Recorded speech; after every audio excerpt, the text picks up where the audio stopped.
What's up, guys? Welcome back to the channel. My name is Derek, aka Flippingahouse, and today we actually have a pop-up event, guys. It's a Saturday. I've been wanting to do a pop-up event for the last year, so I just never got around to it. So with it being 2025, it's time to give back to the people. So we're having a pop-up event at our 2 deals up in Atascocita. So let's go see what the turnout is like, and let's go teach some people some real estate. All right, guys, we made it to the house. I'm gonna get these bad boys open before everybody starts arriving. Yeah, I'm excited to see y'all. All right, guys, so this is actually the first time that I've seen this house since the tenants moved completely out. You guys can hear the tile cracking from the foundation work that's needed. But this one, not bad. It just needs some love.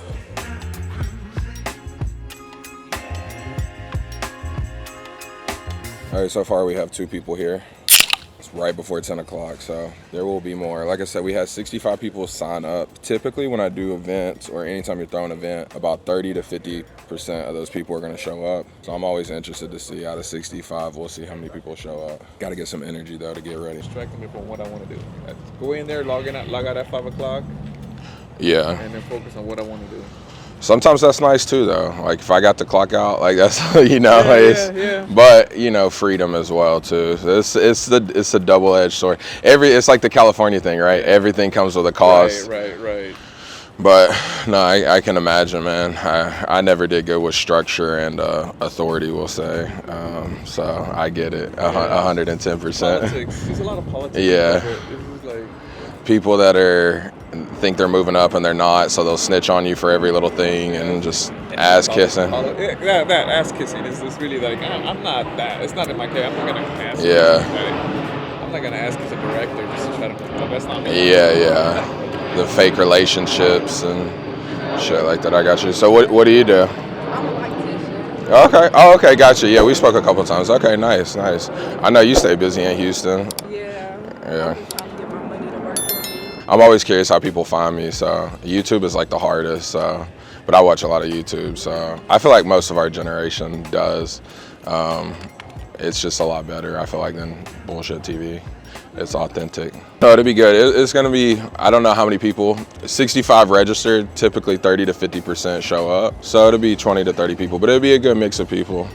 And I say everybody just network, you know what I mean? I've met a lot of dope people. One of my best friends I met at one of our first pop-ups back in like 2018 or 19. So I think it'll be a good mix of people and everything. So, and I just like to show people because I learned about real estate through like a seminar. So it was like hella expensive. They were just trying to like, sell you. And Yeah, right.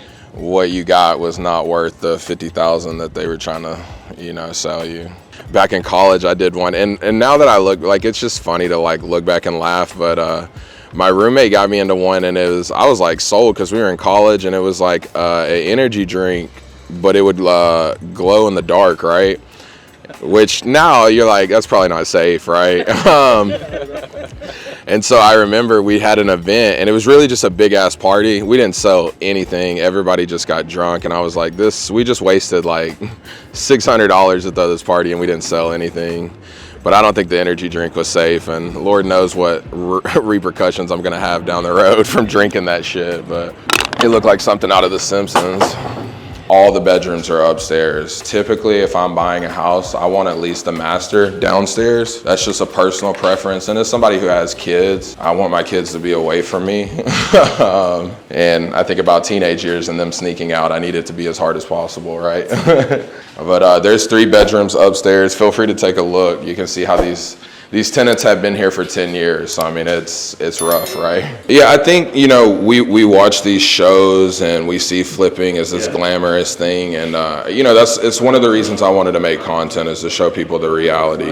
Because it's really not that glamorous. But we have to make a TV show, right? You have to sell that. But I think a lot of new flippers, the biggest thing that I see is that they overflip properties, whether that be from a contractor that's like, you need to do all these things, right? And you really don't. So like, for instance, these cabinets, right? They look beat to shit, don't get me wrong. I would literally get rid of them. Yeah, I won't say never. 95% we do not replace cabinets. And there's a reason for it. I've never had anybody give a shit if they were new cabinets because of the price point that we stay at, right?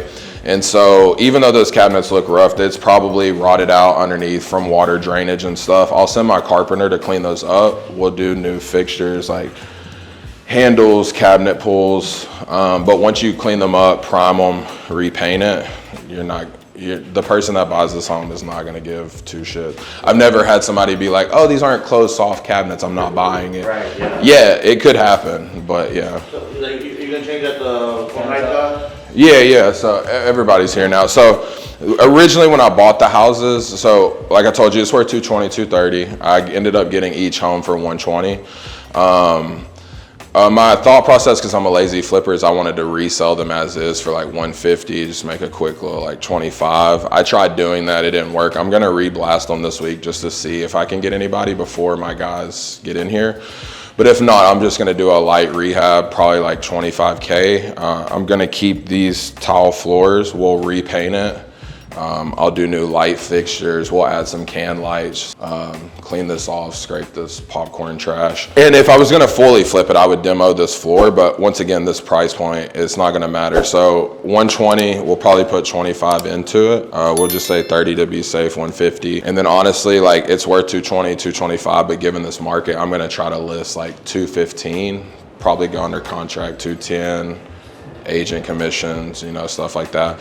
But that way I don't overdo it because it doesn't matter. If you look at the comps in this neighborhood, and once again, these you can look on Redfin. I don't know if you guys play, but I would say today, just play around on Redfin. If you put an address and you scroll down, you can see on a map the houses that have sold on this street. There's gonna be some comps missing. It's not 100%, but it's just like quick to look, right? Because deals move so fast. I wanna get people an offer within 5 minutes or less, right? And most of the time when I make an offer, it's not, they don't like it. Like, you know what I mean? Nobody likes my offer initially. But like I tell everybody, we all use the 70% rule. There's not gonna be a crazy variation, maybe a couple thousand in the numbers that we do. But yeah, just keeping it simple. So we'll do quartz countertops, right? Give it a nice new feel, black cabinet, pulls, hinges, new doorknobs, replace any broken doors. Upstairs, we will have to, I don't know if you guys saw the lovely tubs. We are gonna rip those out and replace those. That's gonna be one of the more expensive things. That, the roof, because the roof is figgity fucked. So my roofer we'll end up doing that, and then the condenser outside needs to be replaced. But yeah, when we look at it, the 5 majors, like your roof, your HVAC, AC, plumbing, and electrical. I try not to do more than 2 of those when I'm flipping a house, because anytime you go past like 3 or 4, or if you have to do all 5, which I've had to do, you're not gonna make money. You're just not, because then when you start doing the foundation, like we'll see when we go to this house, you're gonna have plumbing issues, right? Because we're moving, how the house was built. So now we got to scope that and do a hydrostatic test, which is like test the pressure of the home, right? And then if there are issues, depending on the plumbing that's underneath, then we got to break more concrete. So it's like anytime you get past 3 is the numbers start working against you. It's another reason why I like staying at like 350,000 and under, just because the rehab costs are going to be cheaper. And then obviously, in this market especially, exactly, right? And I only did one house that was expensive. It's funny because I locked it up the day that we did my last pop-up 3 years ago. I was so excited about this house. It was worth $800,000. We got it for $500,000. I put $70,000 into it, and then interest rates just went through the roof. So everybody stopped buying, right? And my note was for like $6,000. So that's $6,000 every month, right? And we held that house for a year. So you guys can do the math, right? And the thing that I learned about doing higher priced homes, because I do have some friends that do them, is like I rehabbed the house and I had buyers coming in like, we want to redo the whole kitchen. And I'm like, I just spent 30 grand on this kitchen. What are you talking about? But it's just a different type of buyer, different expectations. And so I will never do that again. We ended up losing like $45,000. It was just a nightmare. And yeah. And just with holding costs, by the time you go to sell, When I sell, I have 4% commission. So my girl, she's licensed, but she does 1% because she's with a flat fee brokerage. But I still have to pay the buyer's agent, right? And so we ended up selling a $775,000 house. That's 3% of that, you know. Instead of the usual 10 grand, I think it was like close right under 30. You know what I mean? Just to make my life hell. And so for me, right, I like flipping in the suburbs. The reason I like flipping in the suburbs is you don't really have to pull permits. You can go through the county if you want to make your life hard, but there's nothing in this house that I'm going to do this.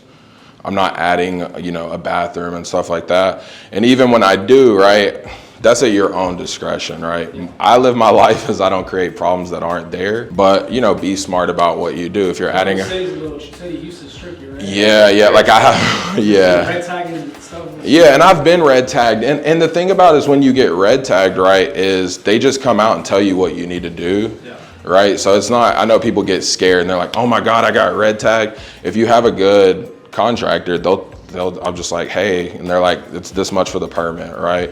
Like a lot of problems are just a number. It's really how you have to look at them. But be safe. That's why I don't really flip in the city of Houston. I have a house that's in the city limits, but the city doesn't really go down there. But like I went to the house and they got holes dug, the plumbing, we had to redo everything. And I'm like, hey, we got to get this fixed this weekend just because you can tell, right? This is my motto in life. I am honest with everybody. You will never have a hidden agenda with me. You'll never not know where you stand with me. And I'm going to give you guys a situation because I was telling a few people, I have a house that we just contracted. It was posted on Facebook, so I knew it was going to go crazy, but my partner lived by it.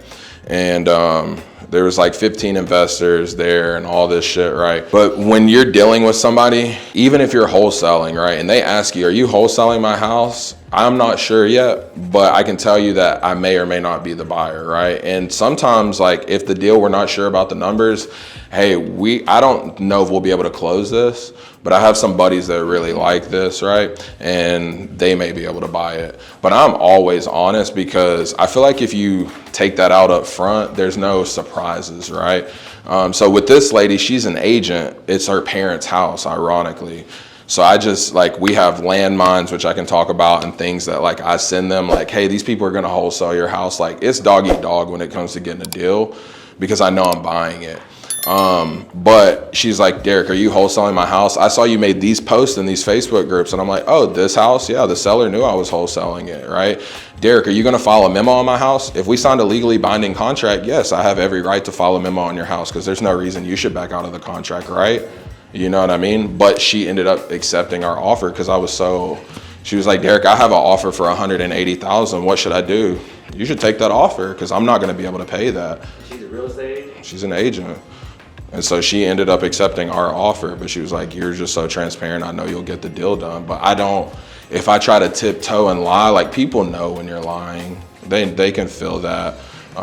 So, like, always be transparent a little. So we did townhomes. I bought land in 2020. It's one of the biggest risks I've taken in my life, but we just completed them. They're on the market, so they're right by downtown in 5th Ward. And that's more of what we're gonna do, more of those, but I'm gonna still fix and flip. But the new construction is just, the thing about flipping houses, because like I said, people hate flippers and they're always like, well, you half-ass.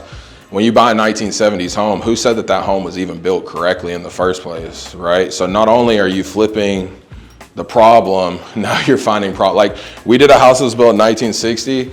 We went to do the foundation and it was held together by fucking chicken wire, not rebar, right? So anytime you tried to lift it, the whole foundation just crumbled like a saltine cracker. Like, that house would have been better off me just scraping it, but that wasn't in the budget, right? So I had to figure out how to make it as sound as possible. We had to pump concrete under the house. I had to pump concrete on the foundation. Like, there's so many, and that house will never be perfect.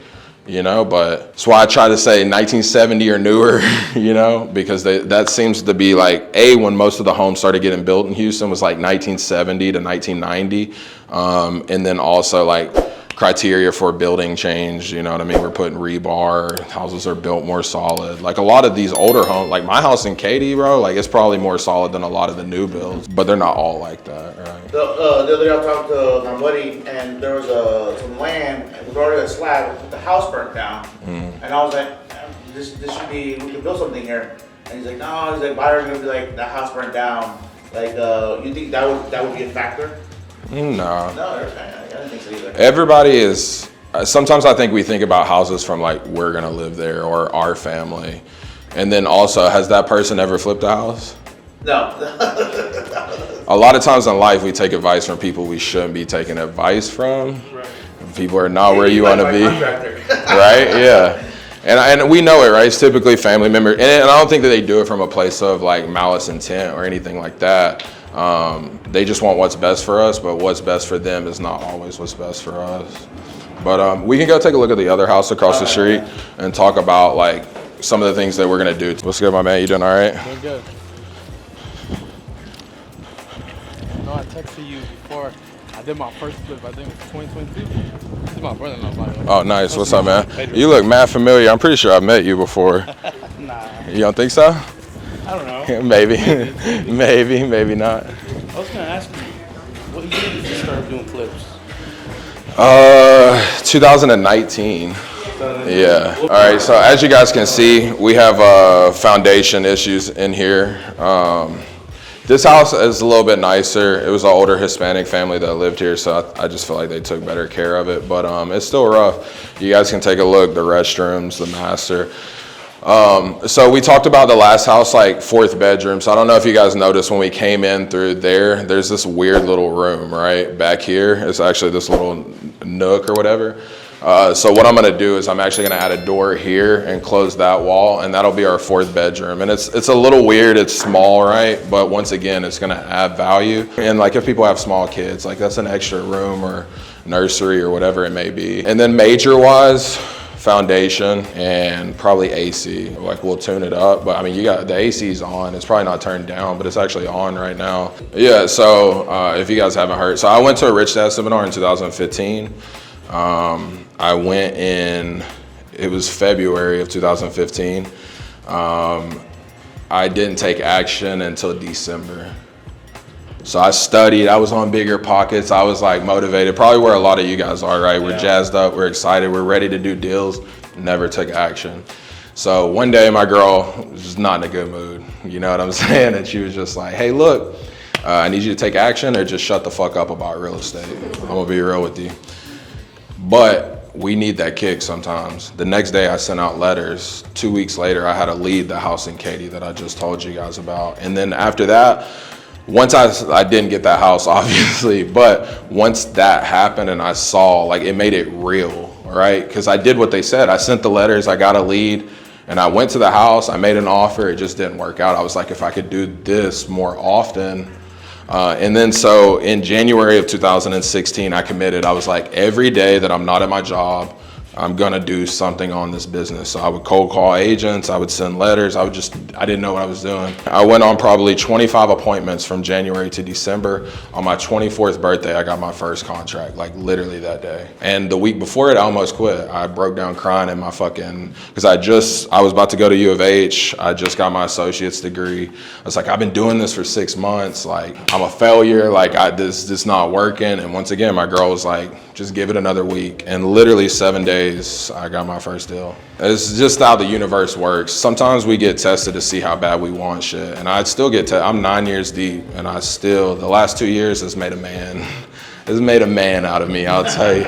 It's the reason a lot of people are leaving real estate, and it's a lot of people that have lost money. But if you can push through those times, the story wouldn't be as good if it was all wins, you know?